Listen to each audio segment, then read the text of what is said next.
So good morning guys. तो चलिए start करते हैं आज के यानी कि 29 जुलाई के इंपॉर्टेंट करंट अफेयर्स को। तो इस प्रश्न में पूछ रहे हैं अभी हाल ही में यूईएफए वुमेन्स यूरो कप 2025 का खिताब किसने जीत लिया है? तो आंसर होगा इंग्लैंड ने। तो यूईएफए वुमेन्स यूरो कप 2025 की हम बात कर रहे हैं।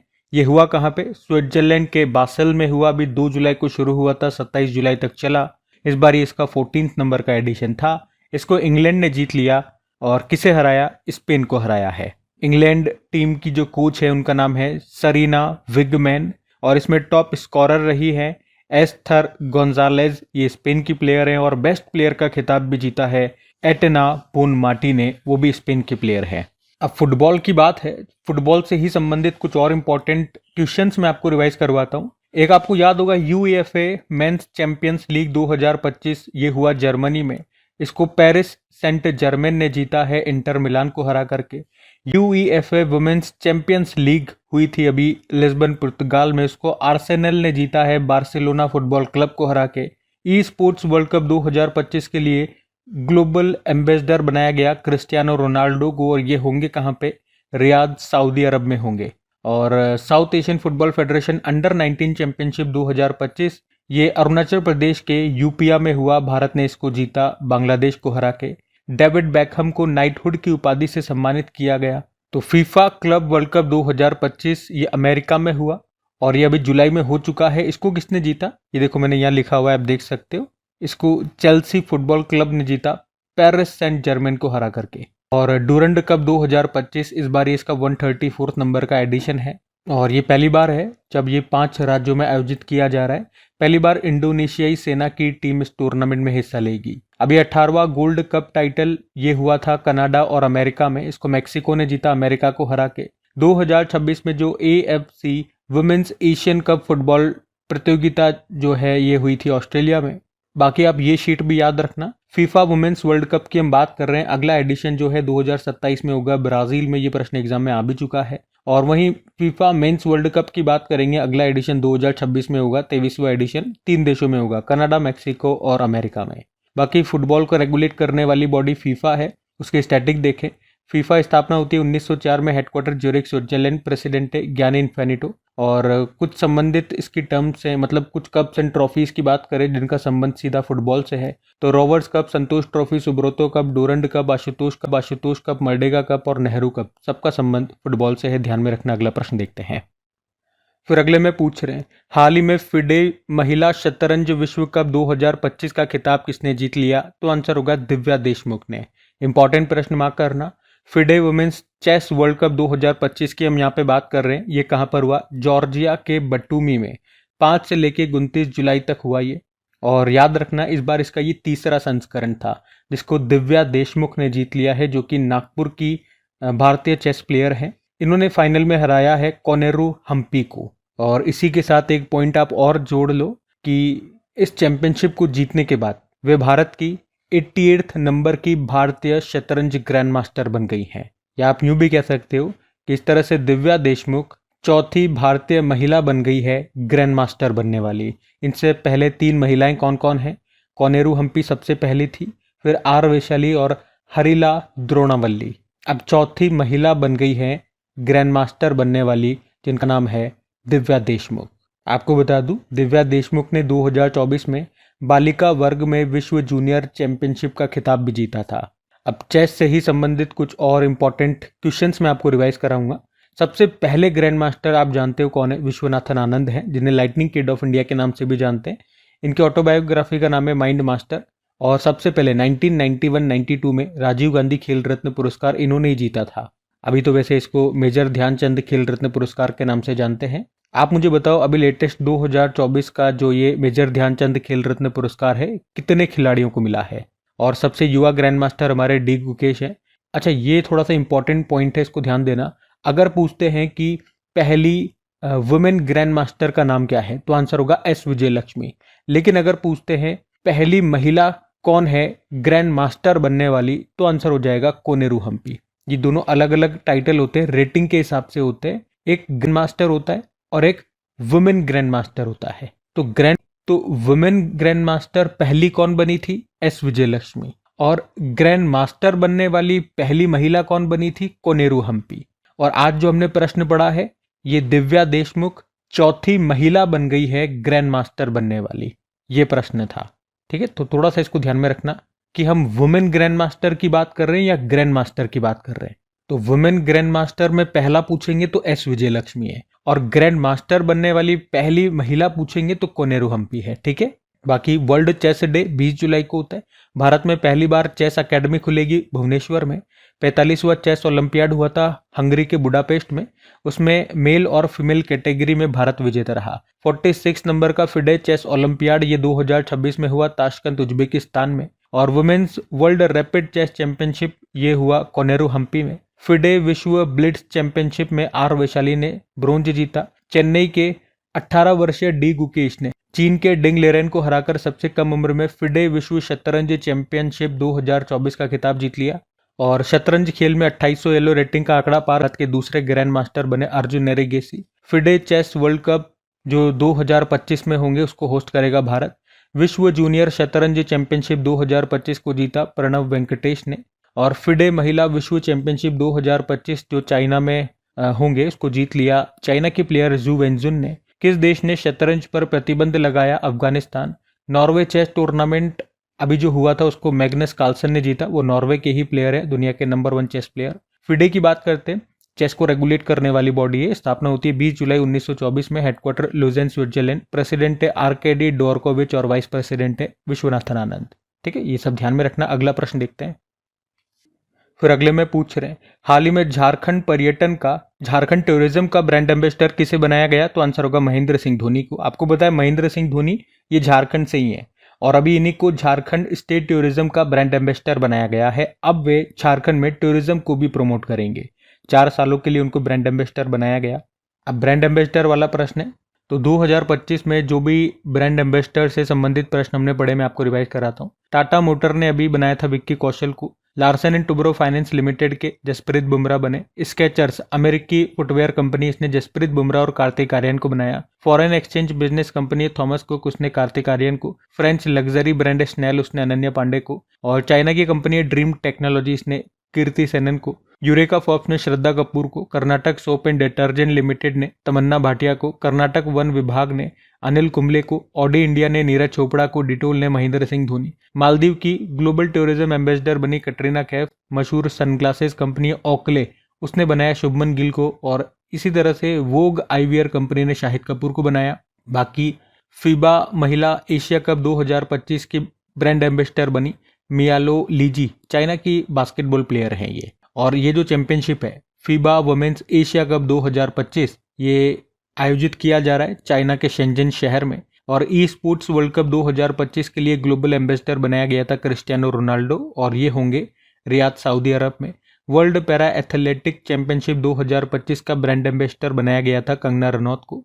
और इंडियन गोल्फ प्रीमियर लीग का ब्रांड एम्बेसडर बनाया युवराज सिंह को। ठीक है, तो ये सब ध्यान में रखना। अगला प्रश्न देखते हैं।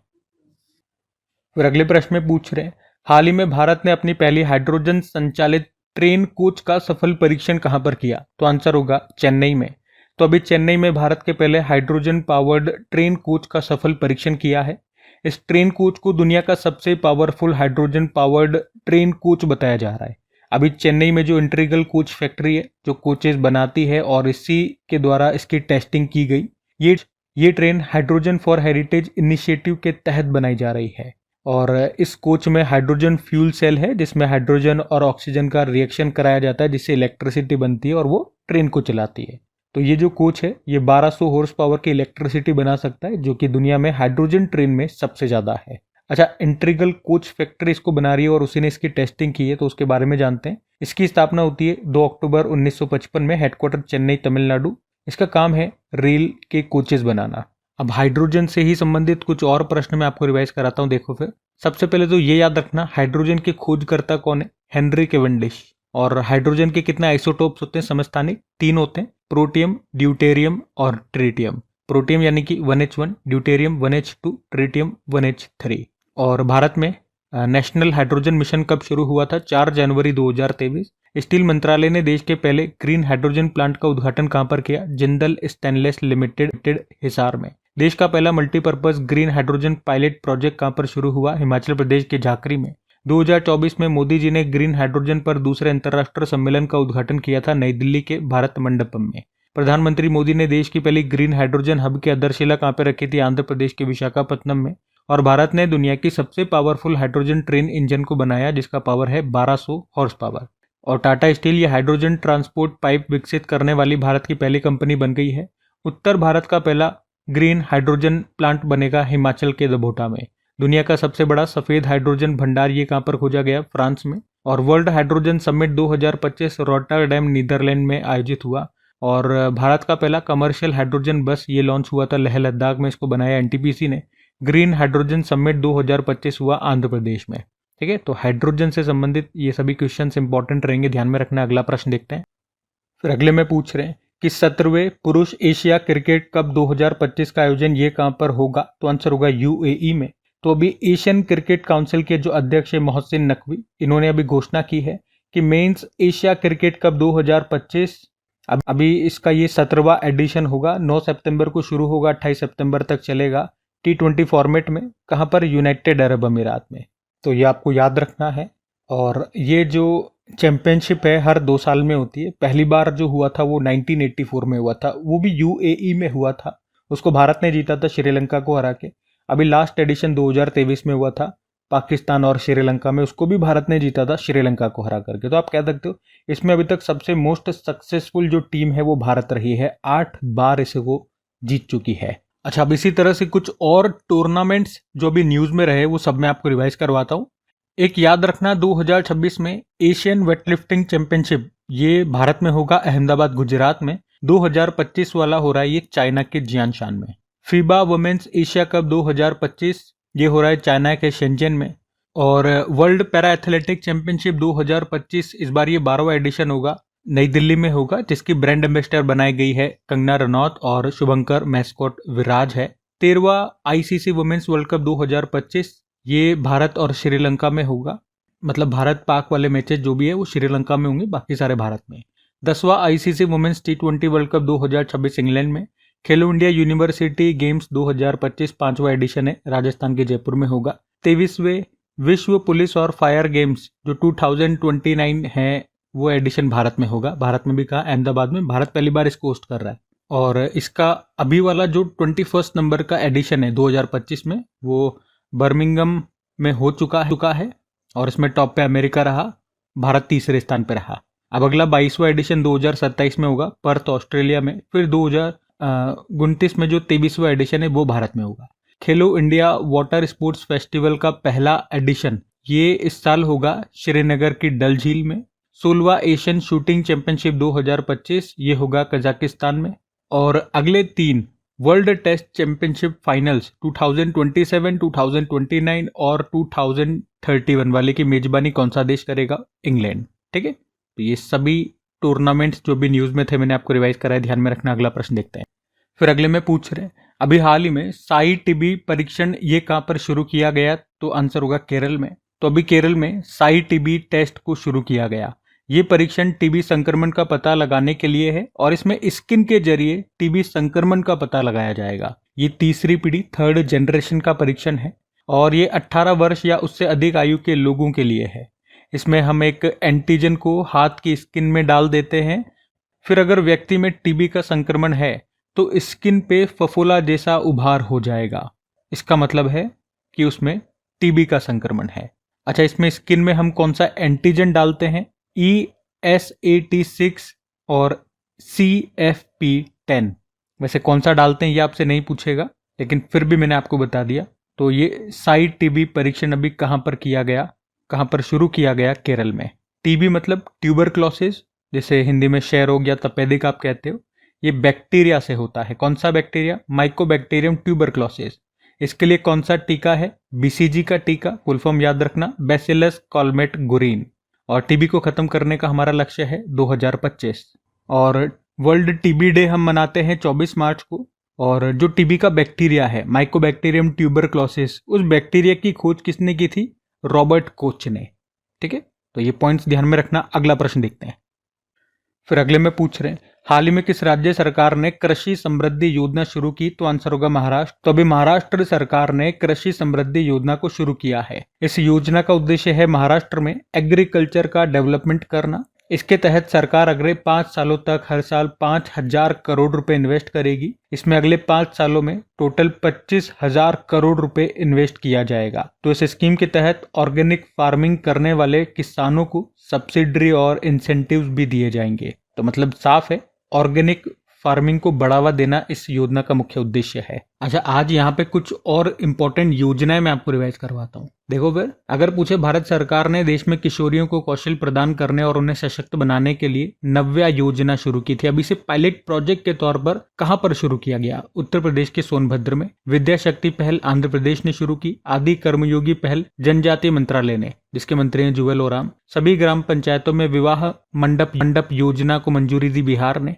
जन सुरक्षा संतुष्टि अभियान गुजरात में। राजभवन अन्न धन योजना गोवा। पंडित दीनदयाल उपाध्याय गरीबी मुक्त ग्राम योजना राजस्थान। डीजी लक्ष्मी योजना आंध्र प्रदेश। मुख्यमंत्री सेहत योजना पंजाब। गज मित्र योजना असम ने शुरू किया। शक्ति श्री कार्यक्रम उड़ीसा ने शुरू किया। और एक सड़क एक दिन योजना को अभी दिल्ली ने शुरू किया था। ठीक है, तो ये सब ध्यान में रखना। अगला प्रश्न देखते हैं। फिर अगले में पूछ रहे हैं कि अभी रवांडा देश के नए प्रधानमंत्री किसे नियुक्त किया गया? तो आंसर होगा जस्टिन नसेंगी युम्बा। तो जस्टिन नसेंगी युम्बा को अबे रवांडा देश का नया प्रधानमंत्री नियुक्त किया गया है। पहले मैं आपको रवांडा ले चलता हूँ, अफ्रीकी देश है रवांडा। फिर अभी कुछ देशों में जो नए प्रधानमंत्री प्रेसिडेंट बने थे वो आपको रिवाइज कराऊंगा। तो ये रहा मैप में रवांडा। कैपिटल किगाली हो गई है। करेंसी है रवांडन फ्रैंक। प्रेसिडेंट है पॉल कगामे। अब मैंने आपको कहा था, अब मैं रिवाइज कराऊंगा। लगभग 20 देशों के लेटेस्ट अभी प्रेसिडेंट और जो प्रधानमंत्री बने थे वो हम देखेंगे। सूरीनाम की पहली महिला राष्ट्रपति अभी बनी थी, जेनिफर सिमन्स नाम है। रोमानिया के नए राष्ट्रपति निकुसोर डैन। सूडान के प्रधानमंत्री कामिल इदरिस। और साउथ कोरिया के 14वें राष्ट्रपति ली जे म्यूंग। पुर्तगाल के प्रधानमंत्री लुइस मोंटेनेग्रो। पोलैंड के राष्ट्रपति करोल नवरोकी। यमन देश के प्रधानमंत्री सलीम सालेह बिन ब्रेक। सर्बिया के प्रधानमंत्री ड्यूरो मैक्यूड। इक्वेडोर के नए राष्ट्रपति डैनियल नोबोवा। ट्यूनीशिया के नए प्रधानमंत्री सारा जाफरानी। नामीबिया देश की पहली महिला राष्ट्रपति नट्टेम्बू नंदी नदेतवा। त्रिनिदाद और टोबैगो के नए प्रधानमंत्री कमला प्रसाद बिसेसर। ग्रीस के राष्ट्रपति कॉन्स्टेंटाइन टेसोलस। कनाडा के नए प्रधानमंत्री मार्क कार्नी। ऑस्ट्रिया के चांसलर क्रिश्चियन स्टॉकर। उरुग्वे के राष्ट्रपति यमांदू ओरसी। जर्मनी के चांसलर फ्रेडरिक मर्च। लेबनान के नए प्रधानमंत्री नवाब सलाम। और बेल्जियम के नए प्रधानमंत्री बार्ट डी वेवर बने। लगभग 19-20 देशों के हमने रिवाइज करे, ध्यान में रखना। अगला प्रश्न देखते हैं। फिर अगले में पूछ रहे हैं हाल ही में किस देश में आयोजित बैडमिंटन एशिया जूनियर चैंपियनशिप में तन्वी और वेन्नाला, इन्होंने महिला एकल में 2 पदक जीते और ऐसा करने वाली ये पहली भारतीय जोड़ी बन गई है। तो प्रश्न में तो ये पूछ रहे हैं ये बैडमिंटन एशिया जूनियर चैंपियनशिप हुआ कहाँ पे? तो आंसर होगा इंडोनेशिया में हुआ बैडमिंटन एशिया जूनियर चैंपियनशिप 2025। तो यहाँ पर 2 भारतीय खिलाड़ी हैं, तन्वी शर्मा और वेन्नाला कलागोटला। इन्होंने सिंगल्स कैटेगरी में ब्रोंज जीते हैं और इस तरह से ये पहली बार है जब 2 भारतीय महिला खिलाड़ियों ने एक ही संस्करण में व्यक्तिगत स्पर्धा में पदक जीते हों। अच्छा, क्या आप बता सकते हैं अभी तक इस चैंपियनशिप में भारत ने कभी गोल्ड जीता है क्या? तो हाँ, जीता है। पीवी सिंधु गोल्ड लेकर के आई थी इस चैंपियनशिप में 2012 में। अच्छा, बैडमिंटन की बात है तो ये कुछ प्रश्न हैं जो आपके एग्जाम में पूछे जा चुके हैं कि ओलंपिक में पदक लाने वाली पहली भारतीय बैडमिंटन प्लेयर का नाम साइना नेहवाल 2012 में लंदन ओलंपिक्स में ब्रोंज लाई थी। बैडमिंटन एसोसिएशन ऑफ इंडिया ये कब बना? 1934। और वर्ल्ड बैडमिंटन चैंपियनशिप 2026 होगा कहाँ पे? भारत में। इसके अलावा बैडमिंटन एसोसिएशन ऑफ इंडिया स्थापना होती है 1934, हेडक्वार्टर नई दिल्ली। हेड है हेमंत बिस्वा शर्मा जो असम के मुख्यमंत्री भी हैं। बैडमिंटन वर्ल्ड फेडरेशन की भी स्थापना 1934, हेडक्वार्टर कुआलालंपुर मलेशिया। नई प्रेसिडेंट बनी थी अभी, ये खुनयिंग पटामा नाम है, थाईलैंड से हैं। Thomas Cup, Uber Cup, Sudirman Cup, Narang Cup, Rahmatullah Cup, Chadha Cup, इन सब का संबंध बैडमिंटन से है, ध्यान में रखना। अगला प्रश्न देखते हैं। फिर अगले में पूछ रहे हैं हाल ही में अमेरिका स्थित data analytics firm morning consult ने किसे दुनिया का सबसे लोकप्रिय लोकतांत्रिक नेता नामित किया है? तो आंसर होगा नरेंद्र मोदी। तो अमेरिका की एक फर्म है मॉर्निंग कंसल्ट जिसने एक सर्वे कराया और उसके अनुसार विश्व का सबसे लोकप्रिय नेता ये बताया है भारत के प्रधानमंत्री नरेंद्र मोदी को 75% अप्रूवल रेटिंग के साथ। दूसरे स्थान पे ली जे म्यूंग, ये साउथ कोरिया के नए राष्ट्रपति हैं। और तीसरे पे जेवियर माइली हैं अर्जेंटीना के। तो पहले स्थान पे प्रधानमंत्री नरेंद्र मोदी हैं, ये ध्यान में रखना। बाकी ये थी आज की हमारी करंट अफेयर्स की क्लास। कमेंट करके जरूर बताइएगा सेशन आपको कैसा लगा। अच्छा लगा तो प्लीज वीडियो को अपने दोस्तों के साथ में स्टडी ग्रुप में शेयर जरूर कीजिएगा। वीडियो को लाइक नहीं करा तो लाइक कर देना। बाकी डेली प्रैक्टिस के लिए इनकी क्विज मिल जाएगी आपको कहाँ पर, क्रैक एग्जाम एप्लीकेशन पे, और पीडीएफ टेलीग्राम पे मिल जाती है। दोनों का लिंक डिस्क्रिप्शन बॉक्स में है। अपनी एप्लीकेशन को डायरेक्ट गूगल प्ले स्टोर से भी आप इंस्टॉल कर सकते हैं। बाकी चलो अभी कल के करंट अफेयर्स का क्विक रिवीजन कर लेते हैं और सेशन एंड करते हैं। तो कल पहला प्रश्न पूछा था, डीआरडीओ ने ड्रोन से प्रक्षेपित परिशुद्ध निर्देशित मिसाइल का सफल परीक्षण अभी कहाँ किया? आंध्र प्रदेश। फिर पूछा, आदि तिरुवत्थिरई महोत्सव ये मनाया गया तमिलनाडु में। और CO2 को शक्कर में बदलने की उपलब्धि किसने हासिल की? चाइना। अशोक स्तंभ की प्रतिकृति रेप्लिका का अनावरण कहाँ पर किया गया? श्रीलंका। और लार्सन एंड टुब्रो ने भारत के सबसे बड़े हरित हाइड्रोजन प्लांट ये कहाँ पर शुरू करने की घोषणा की? हरियाणा। फिर पूछा, विश्व मैंग्रोव दिवस मनाया गया 26 जुलाई। जियोलॉजिकल सर्वे ऑफ इंडिया ने भाटी खेड़ा में दुर्लभ मृदा खनिजों के विशाल भंडार की खोज की। कहाँ पर है ये? राजस्थान। और फिलिस्तीन को आधिकारिक मान्यता देने की घोषणा करने वाला पहला G7 कंट्री बन गया फ्रांस।